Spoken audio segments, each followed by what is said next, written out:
Wow, what a topic to close your long day on. I apologize. I'm going to talk a little bit about the environmental review process as it relates to HUD's disaster grant funding. My name is Teresa Fretwell, by the way. For those of you who haven't met me, I am the, can you hear me? Can everybody hear me okay? Yeah, okay.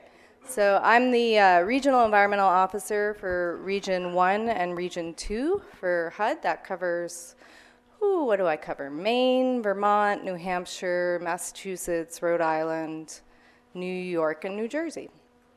What's that? Okay.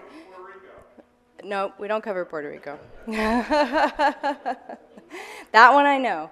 I have field environmental officers who work with me as well. We have field environmental officer in Newark. His name is Mike Furta. He covers the state of New Jersey. I have a field environmental officer in New York City office, Jake Levine. He covers New York State. I have Beth Held in Connecticut, who covers Connecticut and Vermont. And then I have Martha Curran in the Boston office, who handles much of New England. All right, so I'm going to talk about environmental review, and the law that started all that off is the National Environmental Policy Act of 1969. It was actually signed into law by President Nixon in 1970. It was the first piece of legislation he signed that year.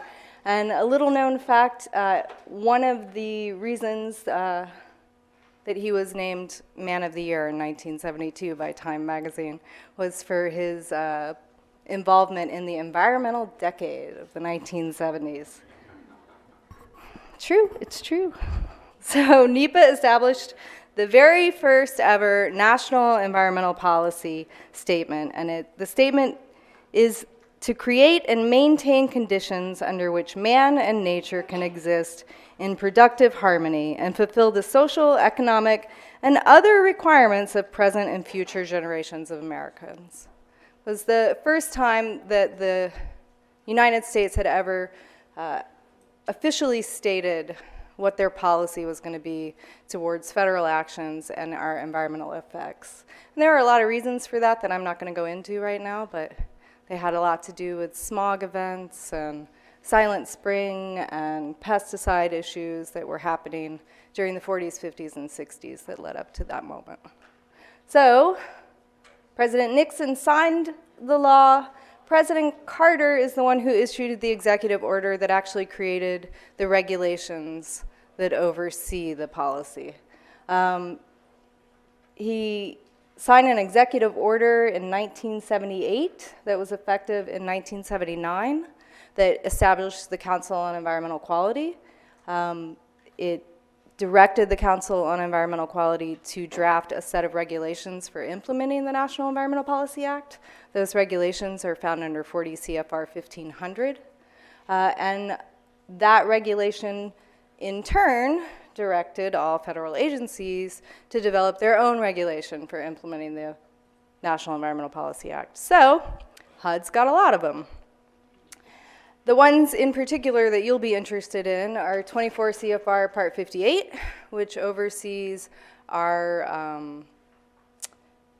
local government review. It's our deferment of federal status onto our local government grantees for the purpose of conducting environmental reviews. There's 24 CFR Part 51 that is specifically addressing man-made hazards and HUD-specific standards. It covers noise, explosive and thermal radiation issues, and runway clear zones. And then 24 CFR Part 55, which you're going to get to know really well as a result of this disaster, is the floodplains and wetlands regulation that oversees how we enforce executive orders relating to floodplains and wetlands. There are others, but those are the most relevant for what we're talking about. So, HUD's environmental review procedures incorporate the CEQ regulations, and they provide assumption procedures for the units of local government. That's very unusual. We're one of the few agencies that allows for those assumption procedures. You don't have that under FEMA or when you're working with Department of Transportation, or FTA. Excuse me, I have a little cold, so. So that's when we call you a responsible entity. I'm sure some of you have heard that term thrown around. Responsible entity means that you have accepted the federal status. So you have become a sort of de facto mini federal agency, an army of environmental warriors out there implementing NEPA for the great Department of Housing and Urban Development. It applies to most HUD programs. It definitely applies to this one, which I think is what you really want to know. And it defines the procedure for the release of funds process. So who's responsible?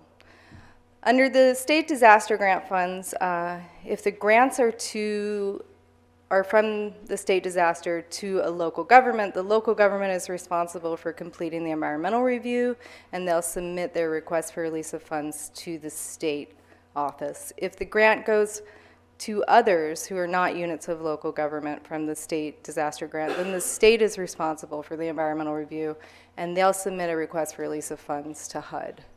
And those releases will go to HUD headquarters.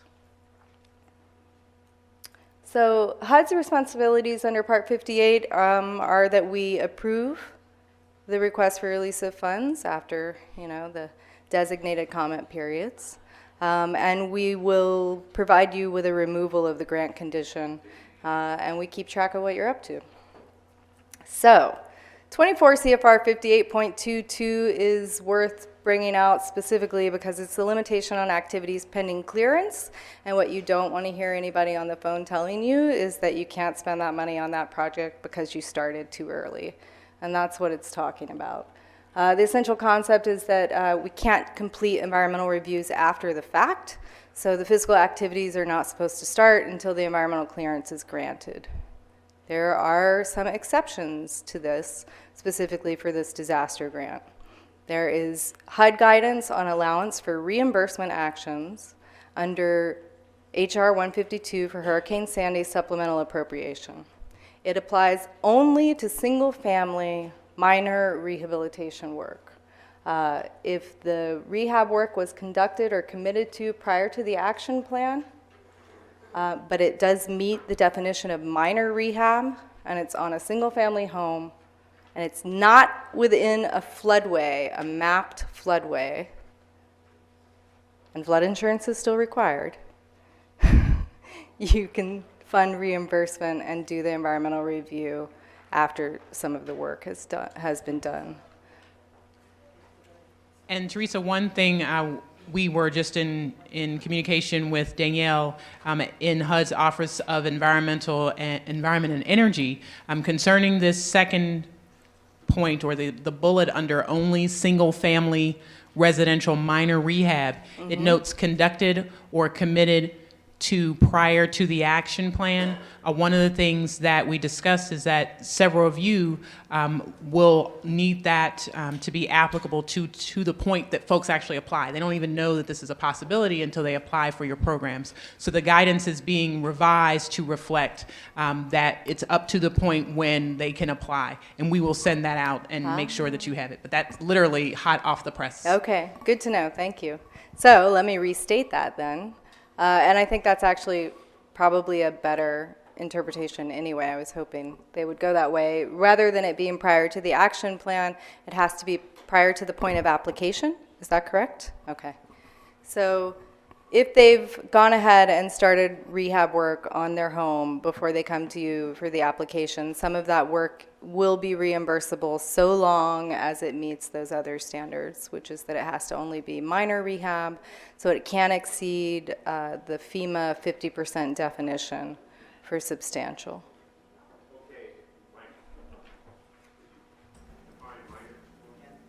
Less than 50% of the value of the property.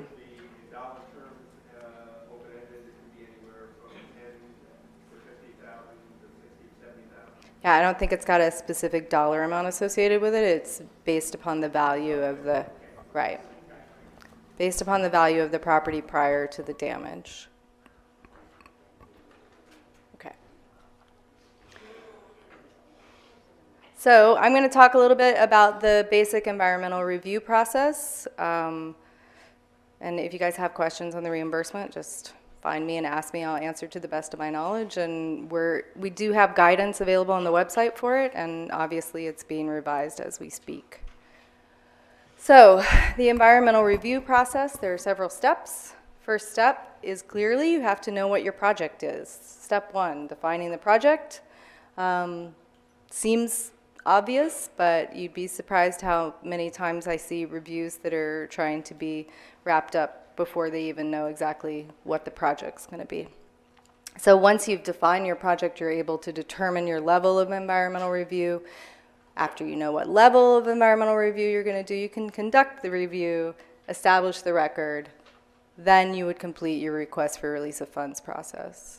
So all of that should be coming before submitting a request to release of funds to HUD or to the state. Once you've completed that process, then you can commit and spend funds on your project. Please, not before. So step 7 is you reevaluate if the project changes. So initial project screening, you receive the project application. And in that project, I can't move away, can I? I'm kind of rooted to the spot.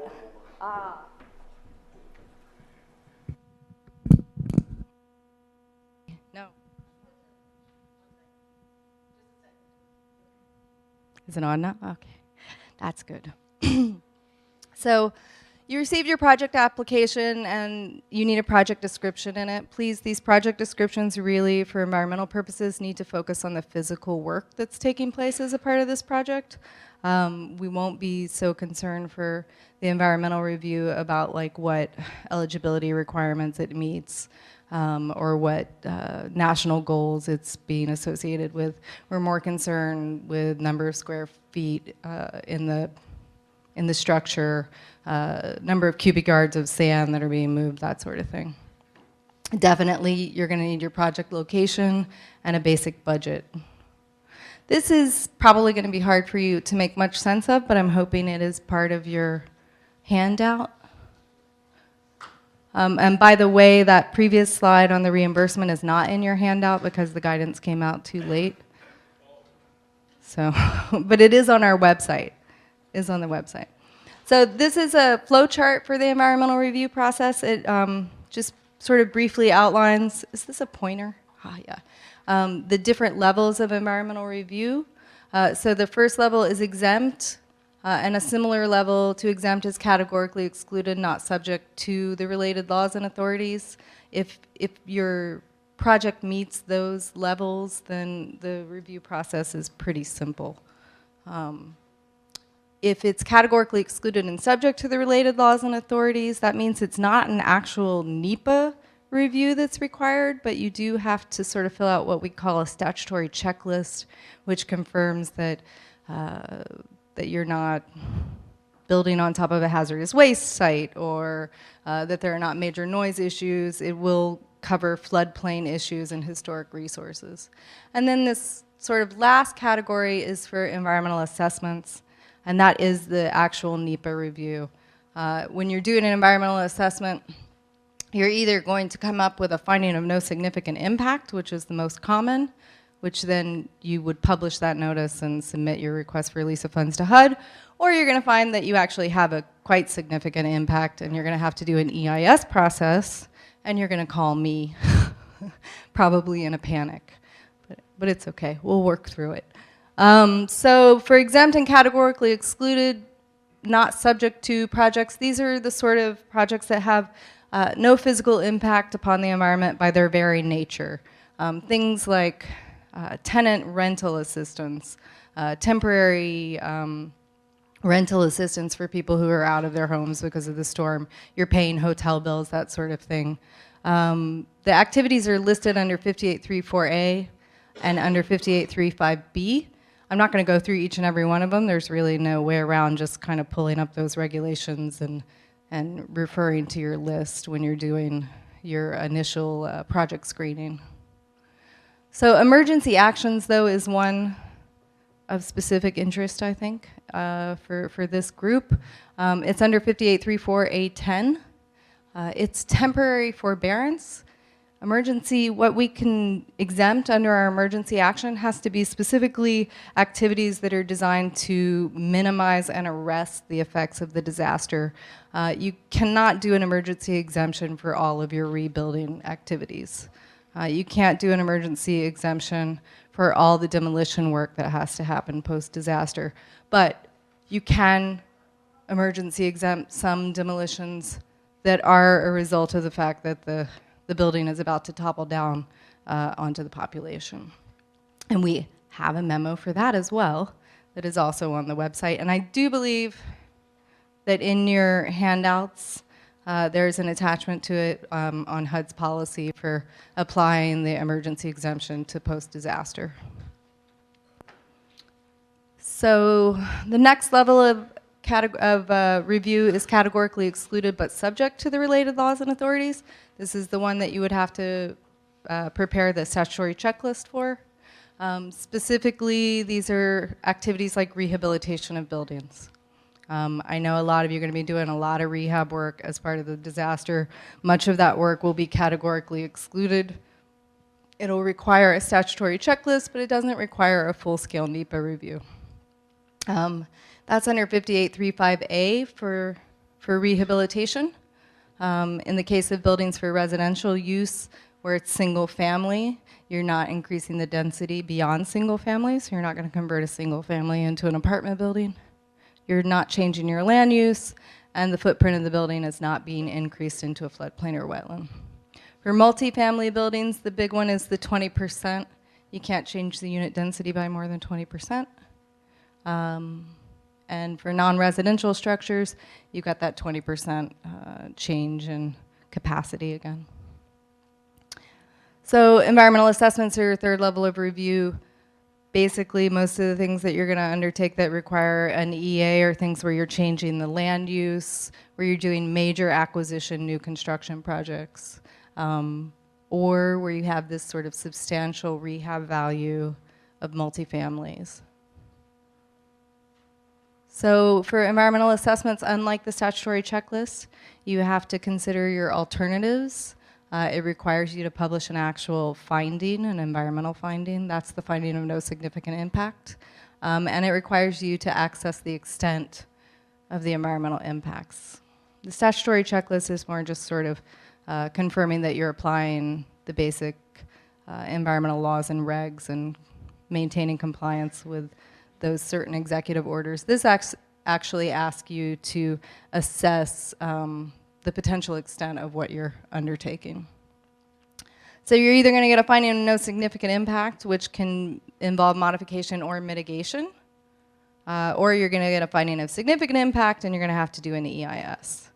So an EIS, we have a very high threshold for EISs at HUD. It's basically 2,500 units or more of dwelling units. So if a project is over 2,500 units, then you may need an EIS. That would kick you back over to 40 CFR 1500 for regulations on how to do an EIS. Okay, so the related laws and authorities are found under 58.5. This is what we talk about when we say you have to do a statutory checklist to make sure you're in compliance with the related laws and authorities. That's the list of related laws and authorities. It's a small list. The big ones are the first two, really, for the disaster grants. It's historic preservation and floodplains. Coastal zone is another big one in this situation. Endangered species is going to come up along the coast. You've got piping plover and a couple others. HUD environmental standards are not going to be as big of a deal, specifically where you're dealing with replacing destroyed housing as opposed to constructing new housing in a new area. A lot of those standards are not going to be an issue. But one is going to be a big issue, and that's historic resources. That's under Section 106 of the Historic Resource Preservation Act. It applies to any listed or eligible historic properties. That means that the property does not have to be on the National Park Service's list of historic properties. It just has to be eligible or potentially eligible to be on that list. It's a big difference, and there's a lot more buildings that are potentially eligible than that are actually listed. Resources are buildings, sites, districts, or archaeological properties, archaeological resources. Buildings that are going to make it to this eligibility are usually over 50 years of age. They don't have to be, but they usually are. They might be less than 50 years of age and associated with a really important historic event. You need to be contacting your historic preservation officer like yesterday, basically, to get started on this. Programmatic agreements will help to speed the process along. I really suggest that you work with your field environmental officer on getting started on those if you have no idea what I mean when I say programmatic agreement. Mike will take your call. Okay. So programmatic agreements are very helpful. The SHPO is wanting to get these going, so don't be afraid. Standard consultations, though, without a programmatic agreement can take a minimum of 30 days per property. That's if you don't do a programmatic agreement. So I really think programmatic agreements are the way to go right now. Complex projects can take much longer. 6 months is not uncommon. So beginning your consultation early is key. Floodplains are the next big compliance issue that's going to be key and a critical path here for this disaster. It applies to any federal actions within FEMA mapped floodplains. That's the new FEMA mapped floodplains. 24 CFR Part 5512 has a list of activities that might be exempt from the 8-step compliance process. So you should really take a look at that, because the minor rehab, less than 50% on single-family homes, would be exempt from the 8-step process. So non-exempt activities, though, are subject to an 8-step review process for floodplain compliance. That 8-step process includes 2 notices: an early notice that has to be has a comment period of 15 days, and then a final notice that identifies what the action is going to be after you've evaluated the potential for impacts and determine what sort of minimization or elevation is going to be required for the project. Then you have to publish a second notice that identifies all of that, and there's an additional 7-day notice period on that before you can implement the actions. That's a link to our website where we go through all 8 steps in great detail, and obviously you can give us a call and we'll help you through that as well. So other requirements are under 58.6 that apply to all things that we fund, and that's National Flood Insurance, Coastal Barrier Resources Act, and runway clear zones. Just briefly on those, flood insurance is mandatory for projects that are assisted with HUD grant funds if they're located in a special flood hazard area. Mandatory flood insurance. There's very few exceptions to the rule. Coastal Barrier Resources Act says that you can't spend federal funds in a coastal barrier resource unit. Has to be a mapped COBRA unit. I believe the only mapped COBRA units, correct me if I'm wrong, Mike, I believe the only ones around here are Fire Island National Seashore. Are there any in the state of New Jersey? Sandy Hook? Anyway, they're usually national park owned at this point. So yeah, it can be a coastal zone. It can be mapped as part of the state coastal zone. That's not a problem. It can even be a barrier island. It just can't be mapped by the Fish and Wildlife Service, Department of Interior, as a coastal barrier resource unit.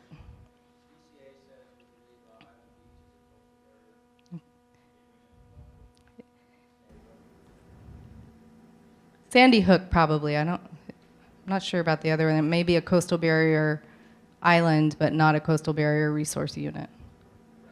If it's a coastal barrier resource unit and it's mapped by Department of Interior, you cannot spend federal funds on work there. So let's hope not. Adopting FEMA reviews is another specific item under the Sandy appropriation. It's allowed only under this HR 152 for Hurricane Sandy. It allows HUD grantees providing supplemental assistance to actions under certain sections of the Stafford Act. This means that HUD grantees can adopt environmental reviews performed by another federal agency under those sections of the Act.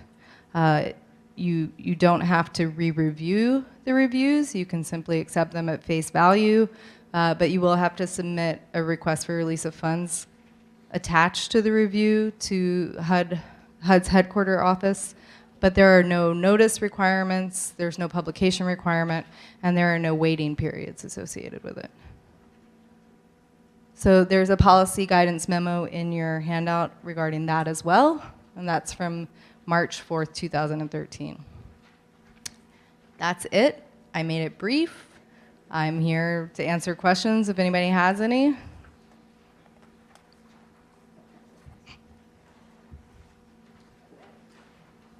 No questions? If we, I thought I was going to get out of here. I was like, all right. if we do an environmental review on a house, it's already there, we've got to rehab it, well, we need to rehab it, we didn't put them there, they were already there, and we find one of the issues, the runway clear zone, the noise problem, do we automatically walk away, or are there ways to get around that? Well, runway clear zone and noise, in particular, the ones you brought up. Runway clear zone is simply that we can't increase density in a runway clear zone. So if they already live in a runway clear zone, no, we don't have to refuse to provide them with rehab assistance. We just have to let them know that they live in a runway clear zone. They probably know that, but we would be required to notify them. But are there thermal, whatever, not just the ones I brought up, are there instances where you go out there and you find this hazard and you just have to say, I'm sorry, we can't help? I don't want to say no across the board because I'm sure there are going to be some specific cases that are going to come up that are going to be tricky. I will say that most of those where we would refuse HUD assistance are associated with new construction in that zone, not rehabilitation. Thank you. As it relates to values, pre-disaster values, what process is FEMA using to derive or come to a conclusion at these values? I can't speak to FEMA's process. All right, then the follow-up question would be, whatever values that, because they're out there doing some of this stuff, are we required to adopt these values or can we use our own?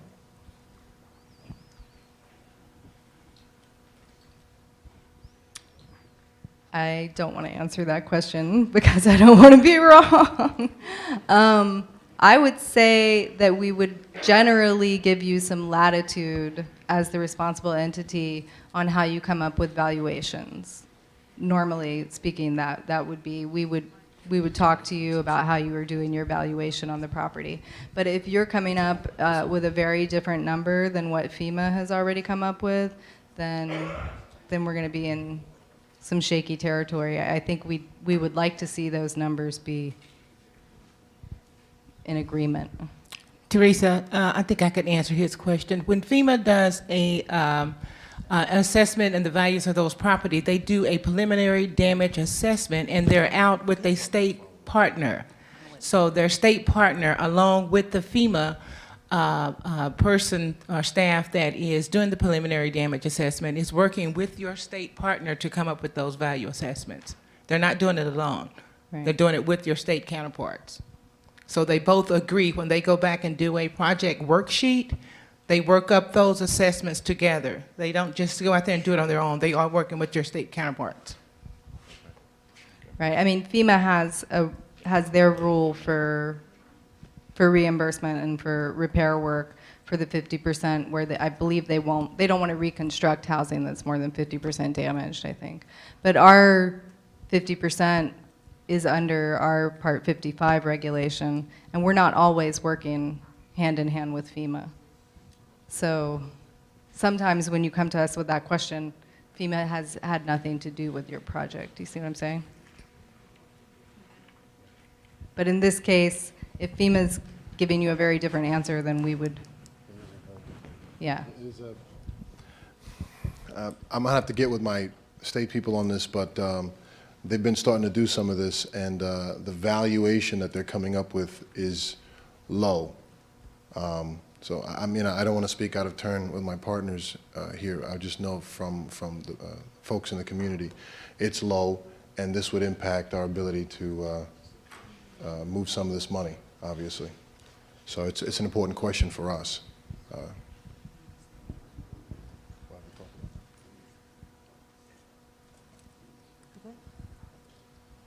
Anybody else? Donna, there's, oh, Yes, I'm just kidding. How you doing? Over here? Okay.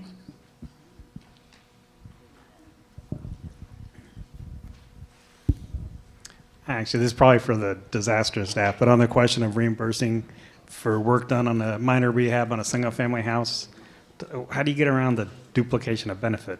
Unless they got a pile of outstanding bills to Home Depot, how do you reimburse them for something they already paid?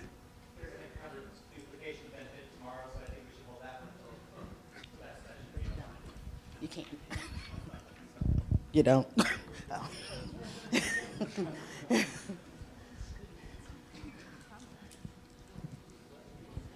Any more questions? In the guidance under number 2, it says what must be done by the grantee for adoption to occur. The grantee must obtain a completed electronic or paper copy of the federal agency's review and retain it in their records. Is that all the supporting documentation of the review, or the document that says the review was conducted and approved? I think we would want you to have the full review. Most of those environmental reviews in the situations that we're going to be dealing with are not going to be 1,000 pages. They're probably going to be 15, maybe 20 tops. We would expect you to maintain a copy of that. Okay. It can be maintained digitally, though. It doesn't have to be kept on paper files.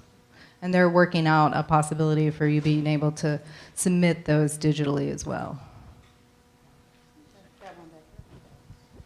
Hi, I'm Nell Rogers from Mississippi. I know particularly for us, and I'm sure for the new grantees, lead-based paint is going to be a huge issue. Is there any reason why you haven't addressed that today, or is that going to be addressed at some point? Lead-based paint has a specific Office of Healthy Homes within HUD that oversees the lead-based paint regulations. I'm not within that office. I'm in Office of Energy and Environment. I was discussing our Part 58 and 55 regulations. Lead-based paint is under, I believe, 935. That's the only reason. And that it's not my office, and I'm not well versed in the lead-based paint rules. Wait a minute, we can't hear you. We can't hear you, Michael. We can't hear you, Michael. I finally got the mic, and my name is Mike. That would fall into Part 24 CFR Part 35. The lead-based paint specialist for Region 1 and 2 is Susan Horowitz and Marty Nee. I'm not sure who serves that region. Would that be Region 4? But it does fall under the Office of Healthy Homes jurisdiction. Oh, you're talking about Mississippi? Yeah, I think that's Yeah. Region 4. Region 4. So you have to contact your Office of Healthy Homes lead specialist in Region 4. I'm not quite sure who that is.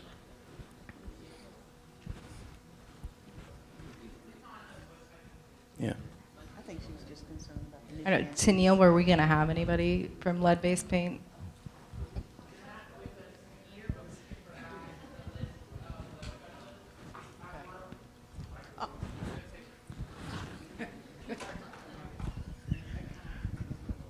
So one of the things, as we round up the day now, that we realize is there are certainly a host of what we call cross-cutting requirements. Lead-based paint is one of those. Environmental compliance is another.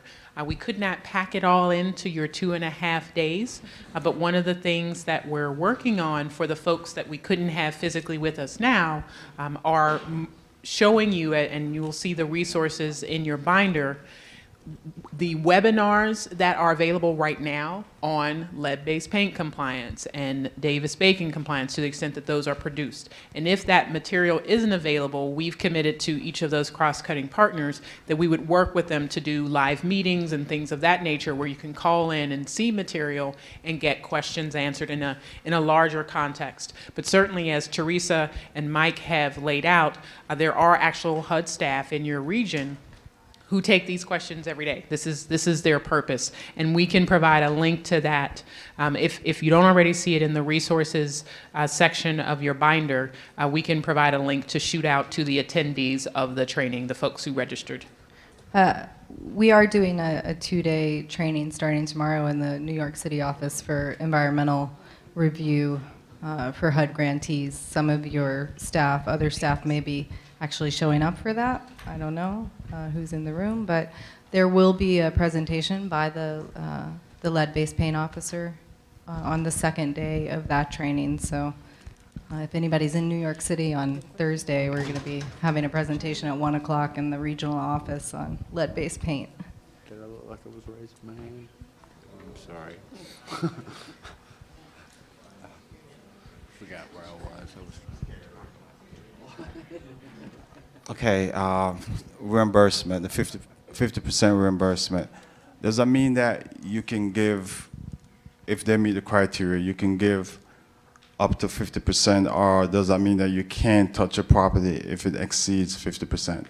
That means that if the work was done prior to them, if the work is done after they've submitted an application. I'm sorry, Tennille, what was the decision point was for at the point of application is when the work? Correct, and there is a revised, that guidance Okay. that Teresa mentioned was sent out, but it's being revised to reflect that very change. So if the rehab work on the property, if it was more than 50% damage, and Yeah. you're dealing with a reimbursement situation, you're not going to be able So to you reimburse can't, that. you can't touch it if it exceeds 50%? Yeah, you're not going to be able to sort of piecemeal it out so that, I thought you could give them up to the 50%. no, the work itself can't have exceeded it. But the point is that over a 50%, over a 50% damage rehabilitation process bumps it up to a separate level of review, which actually is subject to NEPA. So right now what we're saying is you can reimburse it and do it after the fact review because NEPA has not been triggered. And after that point, NEPA would have been triggered. After the fact reviews under NEPA are